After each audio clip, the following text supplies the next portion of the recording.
Bienvenidos al podcast del proyecto Visiones Indígenas para la Justicia Climática, de la Pontificia Universidad Católica del Perú, en colaboración con Profonampe y financiado por el Centro de Investigación para el Desarrollo Internacional, IDRC, de Canadá. Yo soy Vale Soldevilla y esto es Financiamiento Climático Justo, Economías y Conocimientos Indígenas, un podcast donde exploramos las visiones, necesidades y propuestas de los pueblos indígenas en Perú en torno al financiamiento climático y las economías indígenas. Hoy hablamos con Danitza Quispe, del pueblo indígena quechua y parte del consejo directivo de la comunidad campesina Urinsaya Coyana Huarocondo y del consejo directivo de la Federación de Mujeres Campesinas de la provincia de Anta, Cusco. Además, es secretaria de Juventud y Niñez de la Organización Nacional de Mujeres Indígenas Andinas Amazónicas del Perú, ONAMIAP. En este episodio, ella nos compartirá reflexiones sobre la economía indígena, los conocimientos que sostienen la vida en los territorios y los retos concretos que enfrentan las familias y las comunidades andinas frente a las presiones extractivas y al cambio climático.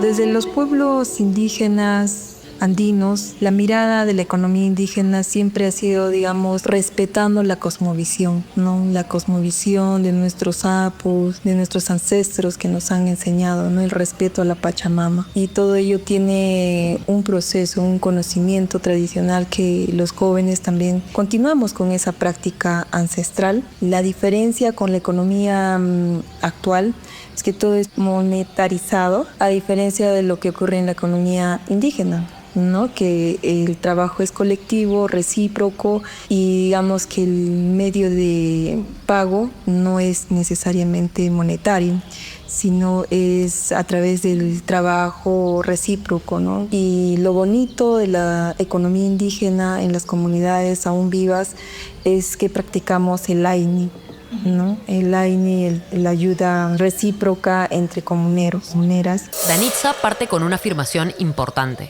La economía indígena es práctica y política. Es una propuesta de organización social que prioriza a la comunidad. Cuando hablamos de economías indígenas, hablamos de decisiones cotidianas que reorganizan el trabajo, la producción y la distribución para sostener familias, su cultura y el territorio. Y también la minca, ¿no? La minca cuando nosotros realizamos trabajos colectivos por un fin, por un objetivo colectivo, ¿no? Que nos va a beneficiar a todos.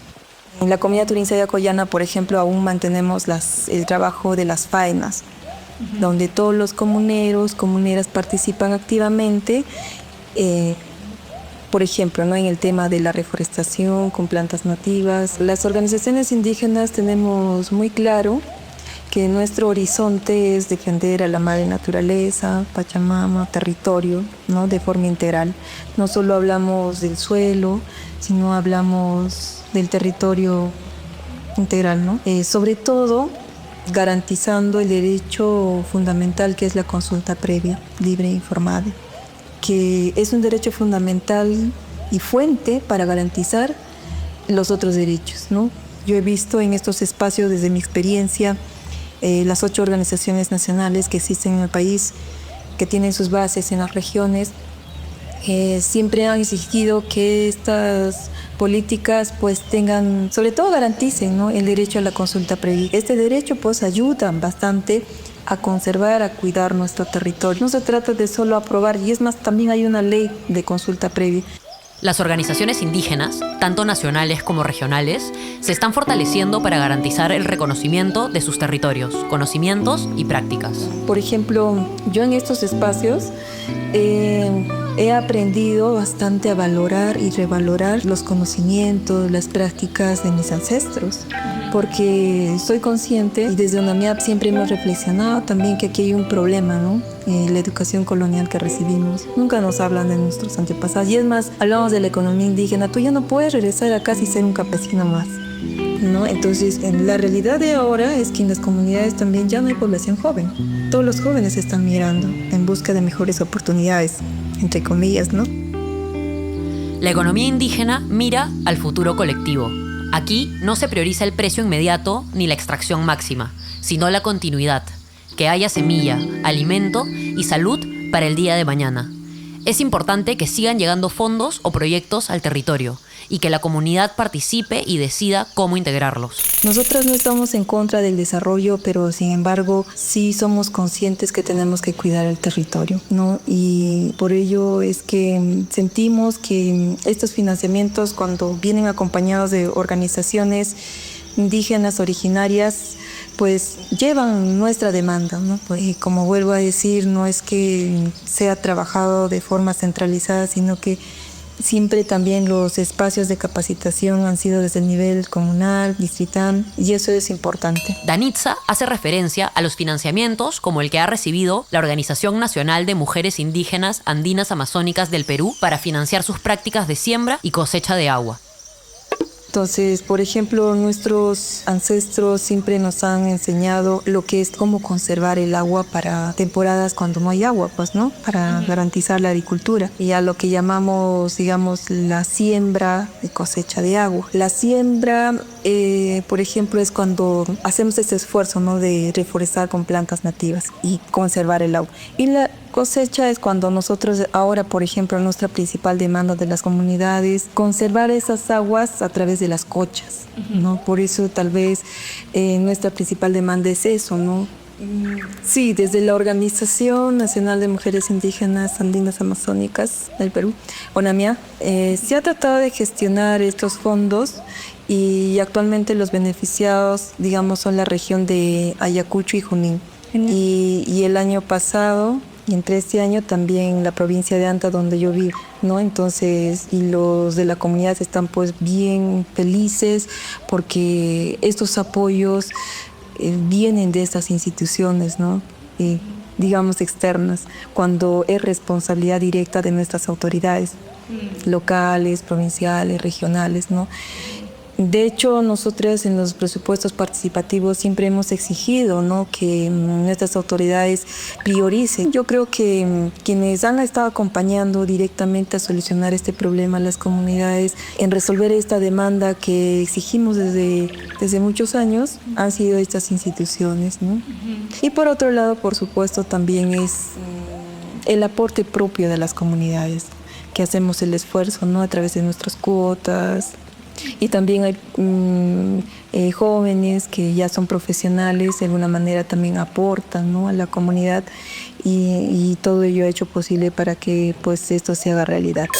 La experiencia de Danitza ejemplifica en buena medida por qué es importante que tanto las políticas públicas como los programas de financiamiento se diseñen y ejecuten con y desde la comunidad. El desafío no es dar recursos, sino fortalecer capacidades para que las comunidades administren esos recursos según sus prioridades, fortaleciendo la educación intercultural, la vigilancia del territorio y la continuidad de los saberes que sostienen la vida. Yo siento una gran diferencia en el sentido de cuando la organización acompaña, lleva la demanda, las voces de los pueblos indígenas originarios, pero en cambio el Estado, muchas veces el equipo técnico no conoce de la realidad de los pueblos y plantea, digamos, un proyecto que no va a resolver el problema de lo que los pueblos necesitan, ¿no? En este caso, como decía, de las cochas, muchas veces, ¿qué dicen las autoridades? Hay que dar prioridad a las carreteras, hay que dar prioridad a otras cosas, ¿no? Pero cuando es necesario resolver este problema de la economía indígena, ¿no? Como decía, que la principal actividad es la agricultura, la ganadería, que pues es un medio importante para sostener la economía de las familias. De hecho, nuestra apuesta es fortalecer esta economía.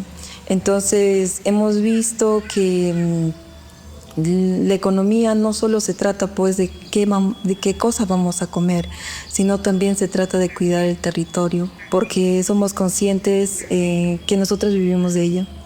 Porque donde yo vivo, por ejemplo en mi comunidad, en cantidad venden sus papas, sus maíces, sus cebollas, sus hortalizas, y esto llega pues a la región del Cusco, ¿no?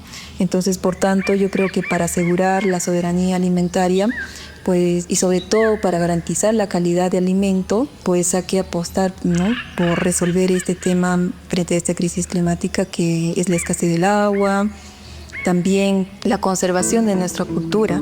Así, las políticas climáticas responden mejor a las necesidades de los pueblos indígenas cuando estos están involucrados en su diseño e implementación. Esto también es un asunto de discusión en espacios internacionales como las COP, Conferencia de las Naciones Unidas sobre el Cambio Climático. Bueno, yo tuve la oportunidad de participar por primera vez en esta COP30 sobre el tema del cambio climático. Y respecto al tema del financiamiento climático, muchas organizaciones internacionales pues hacían una crítica, ¿no? Una crítica constructiva, por así decirlo, que existen varias instituciones que apoyan, sobre todo estos fondos, ¿no? Que llegan a los estados, a los gobiernos, pero digamos que ese financiamiento no es directo hacia la comunidad. Estos fondos se desvían, no sé, en consultorías. Lo cierto es que no llegan a las comunidades. En su relato sobre la COP30, Danitza cuestiona la brecha entre el discurso internacional y la realidad local. La percepción de los pueblos indígenas es que el financiamiento no llega a las comunidades, por lo cual ellas resisten con sus propios medios. Escuché de muchas personas. Entonces, en estos espacios exigían que estos financiamientos sean directos, porque lamentablemente en muchos países pues existe la corrupción y estos fondos no son destinados de forma transparente ni justos. Entonces, cuando pues estos fondos deberían llegar a estas familias que están siendo afectadas, ¿no? Y una forma de reparar también sobre el daño que han ocasionado en su territorio, pero la realidad no es así, ¿no? Entonces, desde ONAMIAF también participamos en varios espacios, mencionamos cuáles son las problemáticas, pero también planteamos, ¿no? Cuáles son las soluciones, porque no siempre debemos esperar del Estado. Yo creo que la clave es mantener una buena organización colectiva. Para cerrar, retomamos la imagen que Danitza nos dejó. Comunidades que cuidan, que proponen y que exigen ser tomadas en serio. La justicia climática será posible si cambiamos la mirada, si dejamos de ver a las comunidades solo como receptoras de ayuda y empezamos a incorporarlas como protagonistas de las soluciones. Gracias a Danitza Quispe de ONAMIAP por sus generosas y sinceras palabras. Este podcast es una colaboración entre Profonampe, REDLAC y el proyecto Visiones Indígenas para la Justicia Climática, de la Pontificia Universidad Católica del Perú, la Universidad Diego Portales en Chile y The Nature Conservancy, gracias al apoyo del Centro de Investigación para el Desarrollo Internacional, IDRC, de Canadá. El guión estuvo a cargo de Kat Herrera y el diseño sonoro por Fabiana Cárdenas. La producción general a cargo de quien les habla, Vale Soldevilla. La voz del canto Nampete introductorio es de Pichac Pitit. Nos escuchamos en el próximo episodio de Financiamiento Climático Justo, Economías y Conocimientos Indígenas.